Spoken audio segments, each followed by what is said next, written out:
Good morning friends. आज के सकाल सकाल देखो ये टोफू जो जिनिसटा आमी जानी ना कतजনের বাড়িতে এটা হয়। এটা কিন্তু শারীরিক কারণের জন্য যে কোনো শরীরে অসুস্থতা বলো যাই বলো এটা কিন্তু ভীষণ উপকারী। পনিরের থেকেও এটা কিন্তু ফার বেটার। তো সেই জন্য আজকে ভাবলাম এটা রান্না করে ফেলি। তো চলো রান্নার প্রসেসটা তোমাদের দেখিয়ে দিই একবার। এটা হচ্ছে তোমার প্রথমে কাজু টমেটো কাঁচা লঙ্কা একসাথে সরষের তেলে ভালো করে ভেজে নিচ্ছি, কারণ পেস্ট করব বলে, মশলার যে অরিজিনাল পেস্টটা সেটা করব বলে আমি সেই জন্য এটা ভেজে নিচ্ছি এখানে। এরপরে ওই যে তেলটুকু যেটা বেঁচে থাকবে তার মধ্যে হচ্ছে এই পনিরগুলোকে আমি ভেজে নিয়েছি, মানে এই টোফু যেটা আছে এটা পিস পিস করে ছোট ছোট করে কেটেছি যাতে অনেকটা হয়, এবং এটা অলরেডি ভেজে নিয়েছি। আর এখানে মিক্সিতে যে পেস্টটা হবে সেই পেস্টটা আমি রেডি করে ফেলেছি। তো চলো এখানে মিক্সিটা করে নেওয়া যাক।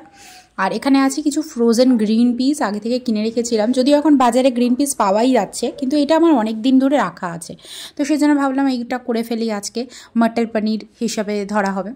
তো কড়াই দেখো অলরেডি সর্ষের তেল আর গোটা জিরে আমি দিয়ে দিয়েছি। এরপরে যে পেস্টটা আমি করেছিলাম সেই পেস্টটা কিন্তু এর মধ্যে দিয়ে দিলাম, আর এর সাথে কিছু শুকনো লঙ্কা দিয়েছিলাম, মানে যখন আমি গোটা জিরে দিচ্ছি তার সাথে শুকনো লঙ্কা ফোড়নও দিয়েছিলাম যাতে টেস্টটা আসে। আর এই পেস্টটা আমি দিয়ে হালকা একটু জল অ্যাড করে নিয়েছি।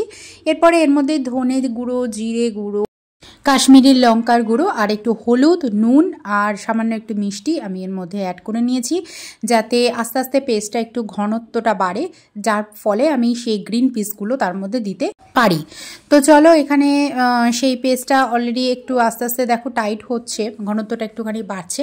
এবার এর মধ্যে আমি কি করব, সেই যে গ্রিন পিসগুলো রাখা ছিল সেইগুলো আস্তে আস্তে আমি এর মধ্যে দিয়ে দেবো। একটু ধুয়ে নিয়েছিলাম, তারপরেও কিন্তু আইসটা একটু ভিতরে থেকে গেছে, কিন্তু ওটা গরমে দিতেই কিন্তু গলে গেছে। তো এই দেখো এখানে অলরেডি কিন্তু আমি পেস্টটা দিয়ে দিয়েছি এবং অনেকটা ঘনত্ব চলে এসছে, আগে থেকে কিন্তু অনেকটা গাঢ় হয়ে গেছে। এরপরে আমি এর মধ্যে ওই যে টোফুগুলো ভেজে রাখা ছিল সেই টোফুগুলো কিন্তু আস্তে আস্তে দিয়ে দেবো একটু ফুটিয়ে নিয়ে।